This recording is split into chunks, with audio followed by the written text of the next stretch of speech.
A Waterloo Region family grieving the loss of a loved one. On February 10th, the male victim died as a result of his injuries.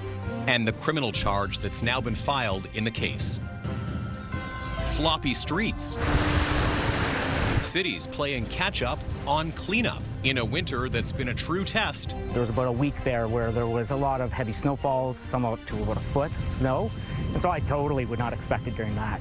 But I would expect the city to, once that period is done, of protocol and patience. Plus, long overdue. When my husband got his within reasonable time, I never heard of anything, but apparently they were looking for me. We'll meet the 108-year-old veteran who's finally received her medal for serving in the Second World War.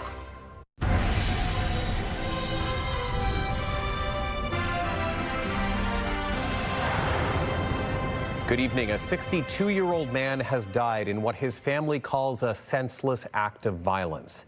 Brian Donovan was celebrating the Super Bowl and his birthday in the hours before he was found fatally injured at an uptown Waterloo business. He died the next day, and now another man is charged with manslaughter. CTV's Krista Simpson joins us now tonight with more details. Krista. Tony, the family is calling this a tragic loss, and they're remembering Donovan as a fun-loving person and caring husband. His death described as an unimaginable loss. What began as an assault investigation has now led to a charge of manslaughter.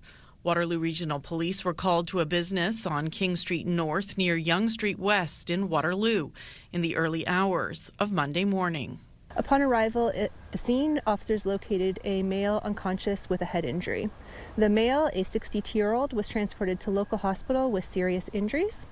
On February 10th, the male victim died as a result of his injuries. Thursday, a 37-year-old male from Kitchener was arrested and charged with manslaughter. Police say they believe this was an isolated incident and no weapons were involved. Family has identified the victim as 62-year-old Brian Donovan, or Bugs, a recently retired resident of Bayfield. His brother tells CTV News that in the hours before, Donovan was with a group of friends celebrating the Super Bowl and his birthday. The incident happened at another location afterwards.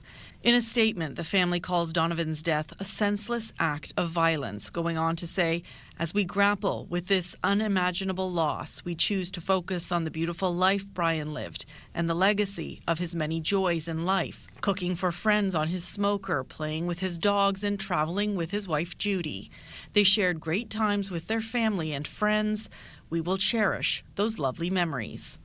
The family is also thanking the first responders and doctors who tried to help Donovan and regional police. There were witnesses in the area at the time who played a role in the investigation. While police say they don't anticipate other arrests at this time, the investigation remains ongoing. So we do continue to ask if there are anyone in the public that witnessed the incident who has not yet spoken with investigators to contact our non-emergency line, or if they wish to remain anonymous, Crime Stoppers. A celebration of life for Donovan will be held in May. The 37-year-old who is charged with manslaughter was scheduled to appear in court today. Tony. All right, CTV's Krista Simpson reporting live for us tonight. Krista, thank you. And time now for a first check on the weather. Let's bring in Ashley Bacon, who's standing by here in studio with all the details as we get closer to the weekend. Ash, we also get closer to some more winter weather. Yes, Tony, unfortunately, we've got another cold night ahead of us, and maybe a little bit of snow over the weekend period. But the good news is temperatures themselves are looking like they're rising. If we take a look at our map just behind me here, you can see there's a little bit of cloud cover mostly over southern Ontario at this moment. Now that's going to make way for a bit of activity Friday night, but over the next 24 hours or so, we're going to have relatively clear skies. If we take a look at what's happening right now in Kitchener-Waterloo, -6 is our temperature, northwest winds at 20 kilometers an hour. So not too bad, but feeling already a little cooler at -13. And those temperatures will continue to drop. We are in for another cold night, not as cold as we felt earlier in the month, Tony, but it's definitely one you're going to want to bundle up for. The good news is that's not likely to stick around too much longer. Okay, we'll get the story from you shortly. Ash, thank you so much. Developing news we're following out of Guelph now, where 2 people have been charged after threats were made today against specific staff and students at a high school. John F. Ross CVI was closed today as police investigated the threats, leading them to addresses outside of the city. Police searched 2 homes and seized a firearm. A 64-year-old man and a 17-year-old girl were arrested, and they've now been charged with uttering threats. The man was also charged with unauthorized possession of a firearm. These types of calls are distressing for the community, certainly for the school community, and for our service. They do cause widespread concern in the community, and obviously take a significant number of resources to investigate. It's extra concerning when we do have a tragedy such as we saw earlier this week in British Columbia. Of course, that's what everyone's mind turns to when they hear something like this. A third person, a 31-year-old man from Wellington County, was also arrested during the investigation and has been charged with unauthorized possession of a firearm. Police do not think that he was involved in the threats. Emergency responders were called to a large encampment near downtown Kitchener today for 2 separate fires. The first call to the encampment at Victoria and Weber came in shortly after 9:30 in the morning. The city of Kitchener says 4 fire trucks responded to a tent fire at 100 Victoria Street North. 2 people suffered minor injuries. Just over 2 hours later, a second call came in, this one involving an enclosed structure at the site. The city says that fire was smaller and was quickly extinguished. No one was inside the structure and no injuries were reported. No cause has been determined for either fire. Well, the snowfall's been easing over the last few weeks, but higher temperatures have created a whole new set of problems on streets around our cities. Many neighborhoods have been seeing snow and ice melting, creating a messy and difficult drive. Residents say streets need to be plowed urgently. CTV's Jeff Pickle joining us now with more on this story. He's joining us live in the Deer Ridge area of Kitchener. Well, Jeff, we spoke with the city of Kitchener about this, and what did they tell us? Well, Tony, they say they are currently in a full plow situation and that they are constantly monitoring road conditions. As you mentioned, what happened is that some of that hard-packed ice and snow began to melt, making for some really difficult driving conditions. So they have all 50 of their fleet back on the roads. But some people who live on some side streets say they feel they've been forgotten. On Four Season Court in Kitchener, they've had about enough of this current season. Right? It's like the car got stuck just trying to drive down the street. So. Resident Brian Apps says he understands their street is not a priority. Yeah, because when it's busy, I mean, they have to keep traffic flowing, right? And so, like I said, there was about a week there where there was a lot of heavy snowfalls, some up to about a foot of snow. And so I totally would not expect it during that. But after a few weeks with little snow, he feels his street has been forgotten. I would expect the city to, once that period is done, that they would send the plows out and do the side streets and the cul-de-sacs. Apps says a plow did come last night, but not before at least one car got stuck. And it occurred to me that, man, an ambulance wouldn't be able to get probably down to the end of the street for them, right? So, it became a safety concern for me. Antonio takes great care of his laneway, but is not impressed with the maintenance of his street. Say, why everybody pay the taxes? You don't clean, block driveways, you don't clean nothing. I don't know. The city of Kitchener says it's been a battle this winter keeping up with all the snow. We've received about 160 centimeters of snow so far. That was at the end of January. And in comparison to last year, at the end of January, we only had about 57 centimeters of snow at that time. The mountain of snow at the Battler Road snow dump, the result of 2,000 kilometers of streets to clear. On average, we have about 4 snow events a year. We have already had 8 snow events this year. And in addition to the snow events, we've actually deployed our full plow responses actually 12 times. Today was number 12. So we have been working nonstop. Due to the current conditions and breakup of the hard-packed snow, the city is once again in a full plow operation. Until earlier this week, we did have snowpack conditions on our back streets. They were passable. When the temperatures rose, then it started to become a little bit more fluffy, less passable at that time, so we decided to have the full plow, which started at 3 o'clock this morning. The city is urging patience and say if you have any concerns to reach out. And the city says the number one thing we can do to help them out is to keep parked cars off the street. There is no snow event declared right now, but empty streets make for a very easy clean. So if you can get your car off the street tonight and for the next few days. Tony? Yeah, and Jeff, you know, that shot of the mountain at the snow dump really puts this winter in perspective. All right, great reporting on an issue that's been a concern for many. Jeff, thank you. Well, the province has announced sweeping changes to how it will support post-secondary institutions as they continue to face financial challenges. They've also announced an end to Ontario's 7-year tuition freeze. CTV's Siobhan Morris has that story. An unfreezing of tuitions on campuses like this one, just one part of an overhaul of the cash flowing into a sector in a state of crisis. If we want Ontario to have a competitive workforce tomorrow, we need to strengthen our post-secondary institutions today. Colleges and universities had been leaning on higher international student tuitions. That pipeline has gone dry with federal visa changes. Ontario's pumping $6.4 billion more into the sector over 4 years. Skilled workers are needed more than ever, and this funding expands regional opportunities for learners and employers alike. Starting this fall, schools will be able to increase tuition by up to 2%. The money I make is just during the summer. It's only 4 months of work to make what tuition and housing in Toronto is already so expensive, so that's definitely an expense I don't think I could afford. I think it would be difficult for my family to afford personally, and I think it would be difficult for a lot of families to afford. The government calculates higher tuition will cost the average college student an extra $66 a year. For university, $170 more. There's a dramatic cut coming to grants through the Ontario Student Assistance Program, OSAP, leaning more heavily on loans than grants. It's a lot worse, you know. I mean, the OSAP right now, the grants are already reduced. If they reduce it more, that increases how much we have to pay back after we graduate. The minister in charge says the system has become unsustainable. Schools are doing what they can to maintain access. Every year, we increase the amount of funding we put into our student aid system because we're committed to that. The changes a relief to a sector that slashed thousands of jobs, eliminated programs. We are facing huge pressures in our system, but this announcement tackles the real challenges that universities face that will support our students.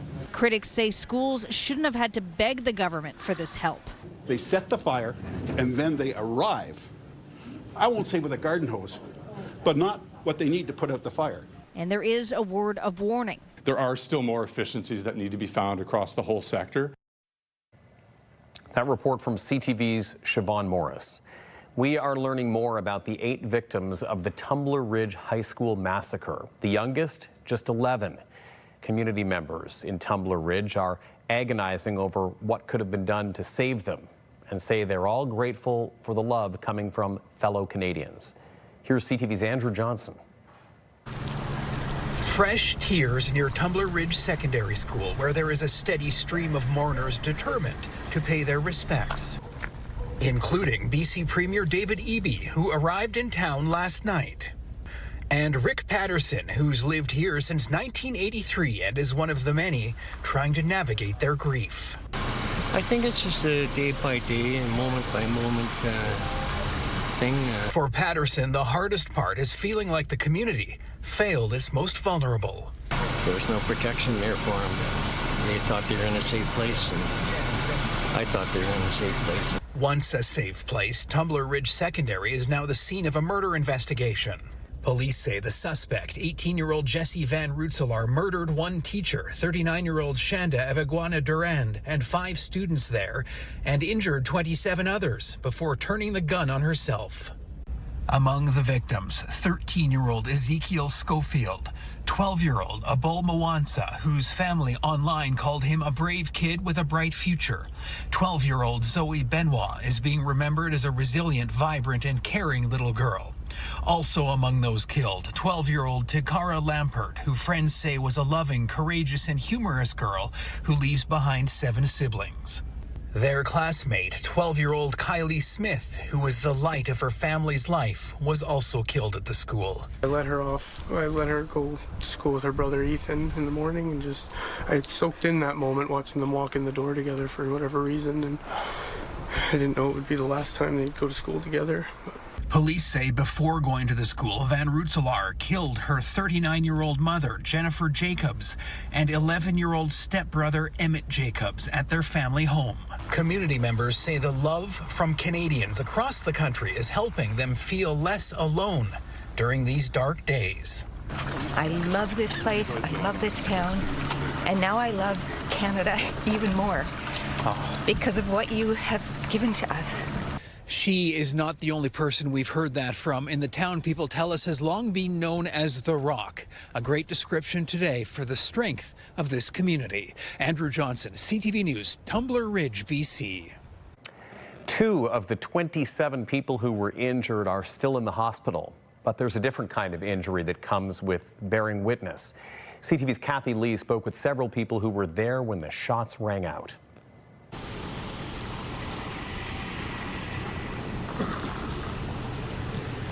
A student and a teacher I spoke to say they're still trying to process all of this, grieving as they try to come to terms with this tragic event and reflecting on what they saw and heard as an active shooter went through their school. The memorial for the victims grows near the school where 6 lives were taken. And from the chaos of that harrowing day, survivors share the moments that will haunt them, including Jarvis Naronia, who was teaching a mechanics class when a student told him he heard shots ring out. We knew there was a real situation, and my goal at the time was, I have these 15 kids to get out of here. I want these 15 kids to be safe. In another classroom, 13-year-old Dennis Meehan also heard gunfire. I didn't really know what it was. I thought it was like someone dropping something. And then I heard like it again, and then I knew it was like a gunshot. Dennis says his teacher immediately got all the students behind her desk and barricaded the door. That type of protective mode kicked in for Naronia as well. The impact of what happened hitting him hard, especially since he was teaching the victims in class just an hour before the incident. That's the hardest part to see. That's the little kids are gone.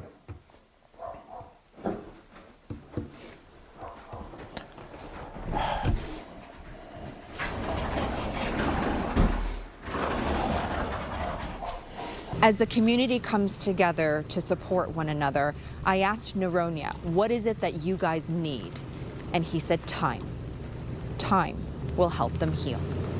Kathy Lee, CTV News, Tumbler Ridge, BC. All right, much more ahead tonight here on CTV News at 6, including real-life medical training going back to the real thing. CTV's Spencer Turcott takes us to the University of Guelph, where when it comes to anatomy programs, they are reversing a trend toward replicas. Well, we got to get through some below seasonal temperatures overnight tonight, but the good news is we'll be back at seasonal tomorrow and we'll be on the upswing for the weekend. Those details with your full weather forecast coming up. Stay with us. Download the CTV News app and stay on top of local stories as they unfold. We go to a dramatic scene unfolding. Customize your feed and watch live wherever you are. CTVKitchener.ca, your home for news.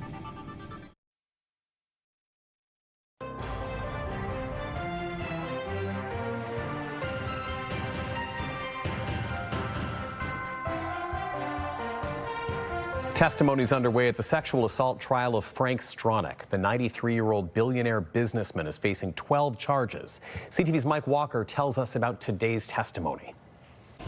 Billionaire Frank Stronach walked into the university courthouse for the start of his historic sexual assault trial. The 93-year-old businessman is facing a dozen charges related to 7 complainants. The alleged incidents occurred between 1977 and 1990. The first complainant to testify, a former employee who cannot be identified.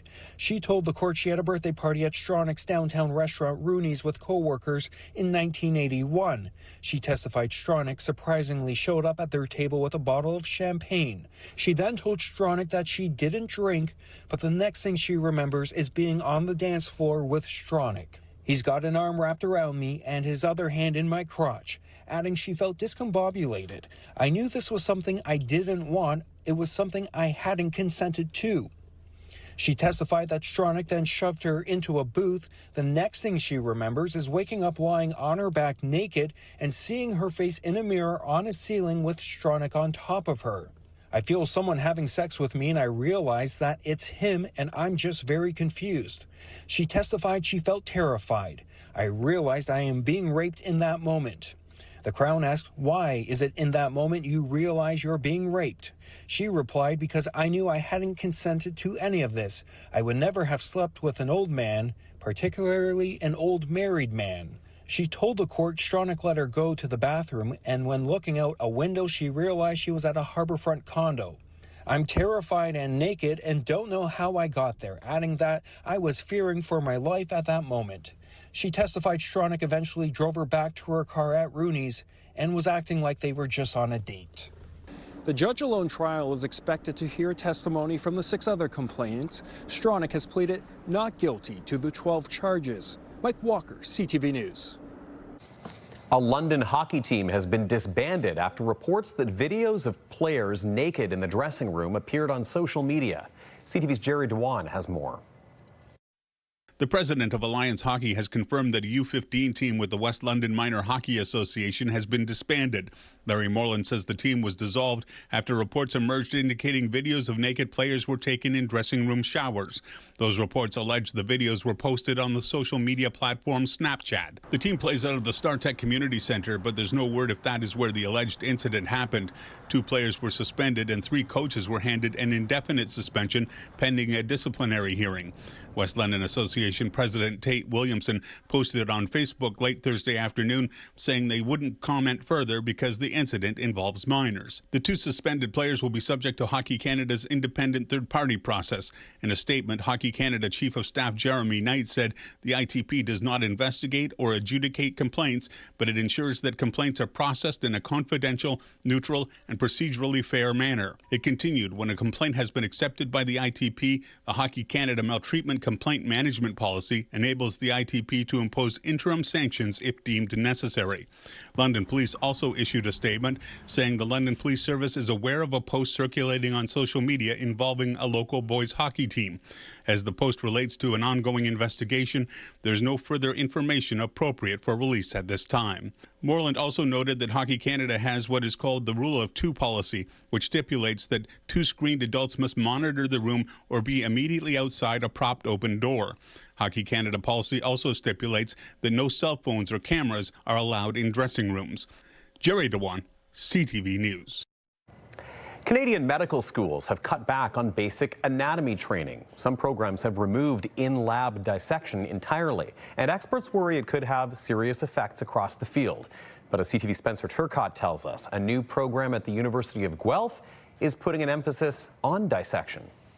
For circulation of the heart, deoxygenated blood is going to return to the right side of the heart. As Dr. Danielle Bentley analyzes 3D models of the human anatomy at the University of Guelph, the replicas represent a knowledge gap seen in healthcare programs across the country. Anatomy is being reduced, specifically in lab anatomy time. Basic anatomy training hours, including dissections of parts from human donors, are being cut back significantly. Is being replaced with models or with 3D programs. But why?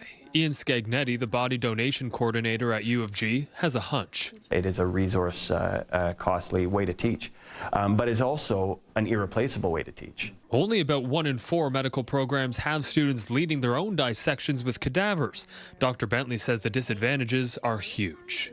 We're noticing that the students who don't have really strong foundational knowledge are entering into their healthcare training programs, not being able to translate any kind of foundational content and apply it in a clinical scenario. She says working with 3D renderings or models only offers a basic understanding of the body. It doesn't account for complexities and different diseases that may show anatomical variations. I think the big consequence is that it's going to impact patient care. It's why the University of Guelph is launching a new Masters of Medical Foundations program beginning in June, which will include 65 hours of lab time working directly with human cadavers for students to do dissections on. the look on the students' faces when they discover these things, you know, for themselves. They get to see what happens in real life anatomy, not just textbook anatomy. Inside here we have some main structures. A fourth-year undergraduate biomedical science student, Isabel Lowers, jumped at the opportunity to apply to the new master's program. Anatomy is my life and something that I really take pride and joy in. It's why she chose U of G, because she saw the value in doing human dissections, which wasn't being offered at other schools. You're actually able to touch these structures, reflect these structures, allow for yourself to see the depth of these structures. Something she hopes to continue doing, with a deadline of March 1st to apply to the first cohort of the new program. Spencer Turcotte, CTV News, Guelph. Okay, let's take a live look outside now in Kitchener's Deer Ridge area. And you can see it is one of those nights that is kind of calm at the moment, but it doesn't really tell the full story. We're going to get a bit of a chill in the air tonight before temperatures rebound. Ashley's back with weather details in a moment. And later, an honor almost a century in the making. We'll meet the veteran in Wellington County who finally has a medal for Second World War service. But next, Canada's medal count surges at the Winter Games. And a big start for the men's hockey team. The latest from Milan, next.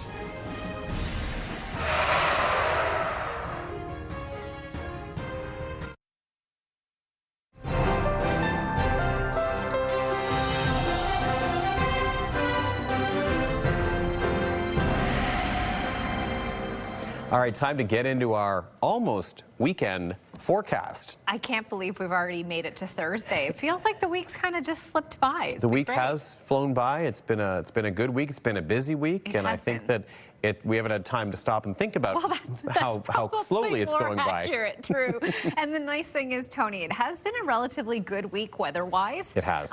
You know, today was a little bit colder, and we are going to have a bit of a colder night tonight, but overall conditions definitely shaping up compared to earlier in the month. Certainly improved from late January, too. Absolutely. Let's take a look outside now at this hour. You can see it is a little bit clear, but we do have some cloud cover there, and we are expecting some more cloud cover coming in overnight. But overall conditions tonight, not expected any precipitation. So it will be a good one if you want it to get out. Maybe check the stars while you can, because we are in for a little bit of weather tomorrow night. Nothing too significant, but definitely going to see a little bit. Let's get into it. Looking at our futurecast, clear skies throughout tonight and into early Friday morning. We might get some cloud cover by the overnight hours, and into your commute to work tomorrow. That cloud cover will become more dense as we get into our evening hours. So we're going to get a little band of precipitation. Now, just taking a look at Environment Canada's forecast, and they don't have any significant accumulation listed thus far, but we are keeping an eye out, because I would suspect we are going to see at least a couple of centimeters through this band as it passes through tomorrow evening. But as of this stage, we're not expecting a significant amount of accumulation. Looking at temperatures across the country, starting on the west coast, it's very comfortable, 8 degrees in Victoria. On the other side of the Rockies, 3 in Edmonton. Through the prairie provinces, it is 0 at Saskatoon and -1 in Winnipeg. Over in our nation's capital, -8 in Ottawa, -7 in Montreal. And on the east coast, very comfortable, 1 degree in St. John's this hour. Not too bad. Of course, the sun has gone down there, and here at home in Kitchener-Waterloo, -6 is our current temperature. Starting to get colder out there, feeling colder with the wind chill. It feels around -11 at this stage, but overnight we are expecting to go down to -18, feeling closer to that -22 range. Of course, with the clearing of the skies, as long as skies are clear, we could see temperatures drop further. So just make sure if you are headed out, you're nice and bundled up, because it is going to be a cold one. Tomorrow, temperatures rebounding, -2, so right back to where we should be for this time of year, a mixture of sun and cloud. Taking a look at our almanac, I just want to highlight 2014, we got down to -30.7. So by comparison, if we reach -19 tonight, walk in the park. We can get through this. Sun setting now at 5:48 p.m., so we're getting even more daylight as we go. As we look at our 7-day forecast starting in Waterloo region, by Saturday, check out those temperatures above 0 for the rest of the weekend and into next week. And then overnight lows by Monday hitting that freezing mark. Great news there if you want it to thaw out a little bit more. In Lambton, Kent, Essex, similar conditions. Mainly sunny for your Friday, a high of 3 degrees. 4 by your Saturday, and 6 by Sunday. Not bad at all. And lastly, in southern Georgian Bay, you'll see a bit of blowing snow for your Friday, a high of -1. A mixture of sun and cloud is expected for Saturday, a high of 1 degree, and then flurries making a return by Friday and 2. But Tony, I think the big news here is that overall temperatures are on the rise. Okay, let's take a look at our weather watcher picture from tonight. Sent in from Paul in southern Georgian Bay. He snapped this sunrise pic between snow events, and he says it's just beautiful. And I just want to say thank you for sharing, because I agree. It is stunning. Looks like Collingwood. It is Collingwood. It is Collingwood? It is, yes. Perfect. You've nailed it. I would recognize that rocky part of the shoreline anywhere up by the terminals up there. It's beautiful, and that sky just looked like a painting. I love it. Beautiful view. All right, thanks, Ash. Thank you. Well, a lot for Canadians to cheer about today at the Milano Cortina Winter Games. Team Canada has seen a surge in the medal count, and both of our hockey teams were dominant on the ice. CTV's Scott Hurst reports. A big day in short track speed skating. Courtney Sereau won bronze in the women's 500-meter. This is her second medal of the Games. Sereau was part of the team that won silver in the mixed relay earlier in the week. 4 Olympic Games, 4 medals for a Canadian athlete known as the King. Very happy to win my 4th medal and 4 starts at the Olympic Games. Opening ceremony flag bearer Mikhail Kingsbury landed back on the podium in Milano Cortina, a silver medal for the decorated Olympian. He finished with an identical score as the gold medalist, but lost the top spot through a tiebreaker. This one I worked really hard for, and it was a tough one to get. We will see Kingsbury again in the dual moguls event this weekend. Canada is celebrating another silver on the slopes, this time in snowboard cross. 24-year-old Elliot Grandin from Quebec also missing out on gold by the slimmest of margins. Pretty good. I mean, it's another silver medal, so you can't really be too upset. This is his 3rd Olympic medal and will have a chance to add to his personal total in the mixed snowboard cross team event on Sunday. On to the quarterfinals for the Canadian women's hockey team.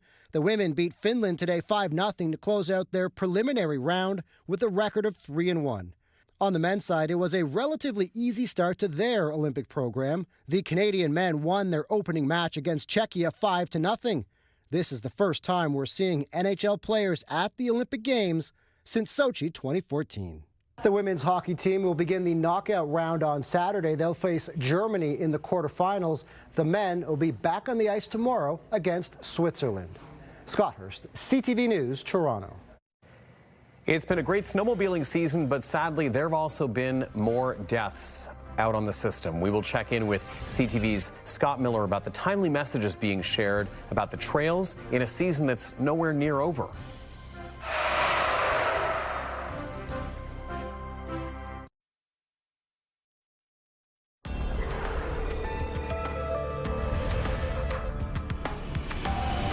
Well, the U.S. House of Representatives dealt a blow to U.S. President Donald Trump's trade agenda. 6 House Republicans joined Democrats late yesterday, backing a resolution to end the president's so-called fentanyl tariffs on Canada. The vote won't overturn those tariffs, but there is still a silver lining for Canada, as CTV's Rachel Aiello reports. The joint resolution is passed. By a vote of 219 to 211, the U.S. House passed a resolution to repeal President Donald Trump's so-called fentanyl tariffs levied last year, citing border security. These 6 House Republicans breaking ranks to join the Democrats in backing the move. This is the right vote for my district. These tariffs are hurting them. And while largely symbolic, it's a sign some Republican support for Trump's use of emergency powers is slipping. I'm disappointed in the vote, but the president has veto power. Defending his trade agenda, Trump said any Republican in the House or the Senate that votes against tariffs will seriously suffer the consequences. Well, I've got to represent my district, and Canada and the state of Washington are have a very close trading relationship. It's valuable. The resolution now goes to the Senate, but without the 2/3 majority needed to override Trump's expected veto, the tariff policy won't change. It positions us a little bit better, incrementally better for the upcoming review. Though this trade expert says it's still good news for Canada. I think it actually gives Canada a little bit of additional negotiating power, right? But it just highlights to the president and to the U.S. administration that Canada has allies. The U.S. Supreme Court is separately weighing whether Trump can continue using emergency tariff powers. But for now, Ontario Premier Doug Ford is celebrating this vote as an important victory. Rachel Aiello, CTV News, Ottawa. And recapping the top stories we're following tonight, CTV's Krista Simpson in studio with us with the latest. And Krista, we begin with an assault investigation that's now led to a manslaughter charge. Tony, the incident happened around 12:45 early Monday morning. Police were called to a business in Uptown Waterloo. They found a man unconscious with a head injury. He was taken to hospital where he died the next day. Family has identified him as Brian Donovan. They say he was celebrating his birthday and the Super Bowl in the hours before the incident. A 37-year-old Kitchener man was arrested today and charged with manslaughter. 2 people are facing charges after police say threats led to a Guelph high school being shut down today. John F. Ross CVI was closed for the investigation, which led police outside of the city. A 64-year-old man and a 17-year-old girl have been arrested and charged with uttering threats. A firearm was also seized.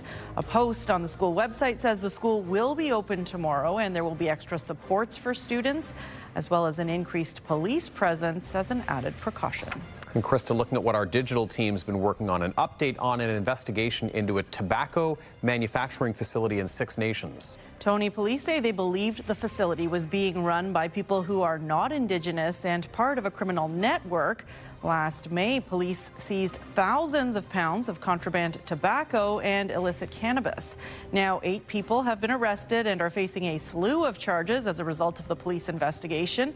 We have further details on our website, ctvnewskitchener.ca, or you can scan the QR code on the bottom left of your screen to get the story on our CTV News app or to download the app right now. Tony. Okay, Krista Simpson live in studio with our top stories. We'll see you at the end of the hour. Thank you. It's been a great snowmobile season in Ontario, but more snowmobiling means more fatalities than last year on the trails. CTV's Scott Miller has more on Snowmobile Safety Week. There is no question, this has been one of the longest and best snowmobiling seasons in the past decade. As we sit today, we have over 28,000 kilometers of trail available from all corners of the province. It's one of those seasons that is a little bit of a throwback to winters of old in Ontario. It's currently Snowmobile Safety Week in Ontario, a midwinter reminder about how to hit the trails and come home safe. 9 snowmobilers didn't make it home this winter, killed while driving their sleds. The most recent, the death of a 19-year-old on a trail near Milverton. Speed is usually a major factor on our collisions and injuries and deaths. So 50 kilometers an hour is the kind of the standard speed limit. And I know that people do exceed that limit. But when you do that, it actually puts you and others on the trail in a dangerous situation. Solden was out patrolling Huron County's snowmobile trails on Wednesday. He says of the 20 riders he stopped, everyone was riding safely. He recommends riders ensure they've got a solid helmet, proper insurance, a charged cell phone, and a full tank of gas before hitting the trails. Limiting speed and staying on the marked trails will increase your chances of avoiding a crash, he says. Safety is a shared responsibility, that we're all out there on the trails looking to have an enjoyable day. And that if we all keep to the right side of the trail, if we drive the proper speed, and if we respect our landowners and our volunteers, we're going to have a great day. And please make sure you're playing by the rules, and we'll likely see on the trail, we've got a very robust schedule for snowmobile patrol across the province, and I myself will be out again on Sunday, so you might bump into me if you're out there. Ontario's Snowmobile Safety Week runs from February 9th to the 16th. In Huron County, Scott Miller, CTV News. Coming up, a plea to help reduce the stink in a hockey rink. A most unusual story out of Oshawa, coming up next.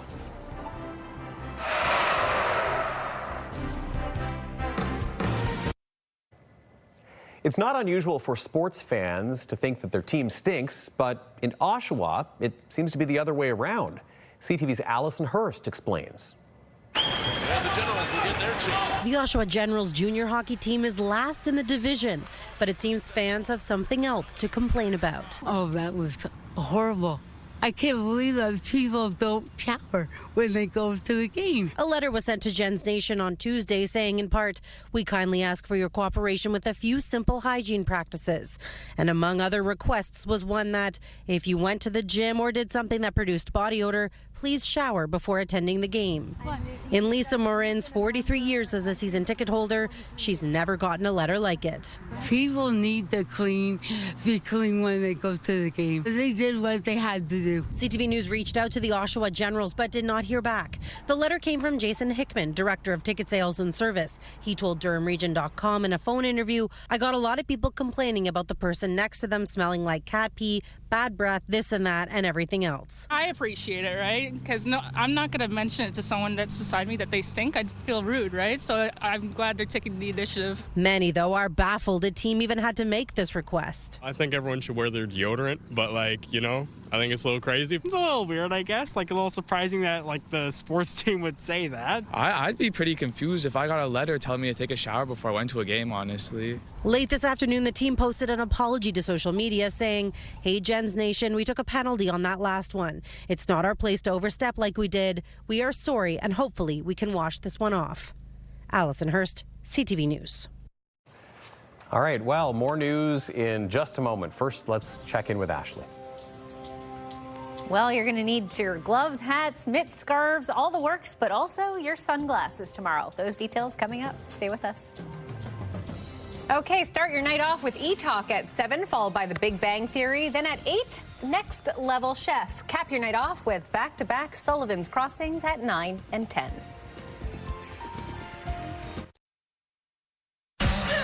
Bounce 99.5 has the music you just can't quit. Home of Bounce Mornings with Angie Hill and Sarge. KW's Bounce 99.5. Listen on the free iHeartRadio app.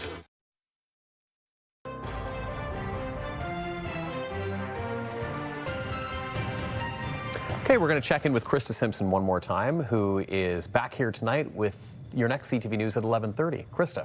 Well, Tony, tonight we'll have more on the arrests and charges laid after threats shut down a Guelph high school today. John F. Ross CVI is expected to be open tomorrow with added police presence as a precaution, as well as supports and resources for students. We'll have that and more tonight at 11:30.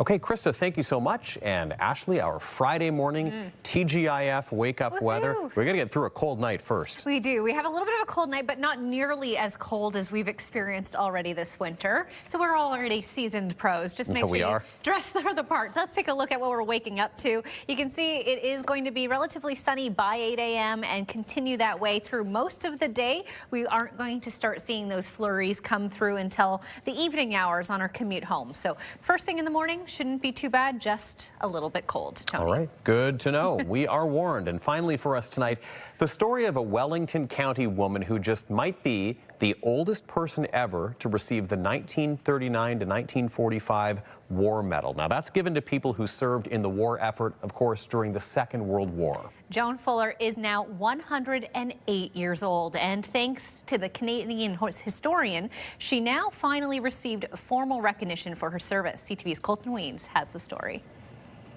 I am proud to present you, on behalf of the British authorities, the 1939 to 1945 War Medal. It's a recognition that's been years in the making. 108-year-old Joan Fuller finally receiving her 1939-45 War Medal for her service with the Women's Auxiliary Air Force during World War II. Fuller, whose full name is Lucy Anna Joan Fuller, was born on January 15, 1918. She served as a radar operator, playing a vital role detecting and plotting aircraft movement with Britain's air defense network during World War II. Well, it meant plotting the planes and so on. It was quite exciting. But after the war, she met her future husband, who immigrated to Canada and invited her to join him once he was established. She left England in 1947, and experts believe somehow it was lost that she was still owed recognition. I don't know if she ever knew about it or if she didn't care to apply. I know her husband was also a British veteran and he got his medals, so it's a bit of a mystery. Well, my husband got his within reasonable time. I never heard of any, but apparently they were looking for me, but I had hopped off to Canada. Fuller continued to live a full life, marrying in Canada, adopting 3 kids, and has 3 grandchildren and 4 great-grandchildren. But she never thought she'd see the medal that's given to members who served more than 28 days in the armed forces during the war. No, I hadn't thought about it at all. That's where Soldier Search came in. The not-for-profit aims to preserve and tell the stories of World War II and Korean War veterans. And once they learned about Fuller, they started working to get her recognition. I've done a lot of research to find out if there's anyone that's ever been older than Joan to receive this medal, because there have been millions of these medals awarded for veterans' service in the Second World War, and I can't find any. I think Joan is the oldest out of all those millions. And once Soldier Search found out about Fuller's story, they reached out to the British Ministry of Defence, who sent along her medal right away and arrived in Canada in about a couple of weeks. They also sent along this pin so she'd have another item to commemorate her service. I think it's lovely because now she'll have a medal to go with her husband's medals. Colton Weens, CTV News, Fergus. That's amazing. Outstanding. Oh my goodness. I mean, what strikes me about that entire story, Mrs. Fuller was born during the First World War, serves in the Second World War, and now we're bringing that story full circle. And, great work by Bo and the team at Soldier Search to make that happen. And at 108 years old to receive it after so many decades. Incredible. Wonderful. Yeah. That's a story we are proud to bring you. Yes. And that's our time tonight. Thanks for watching. Krista Simpson is back here with your next local news tonight at 11:30. And we'll see you back here tomorrow at 6. Good night.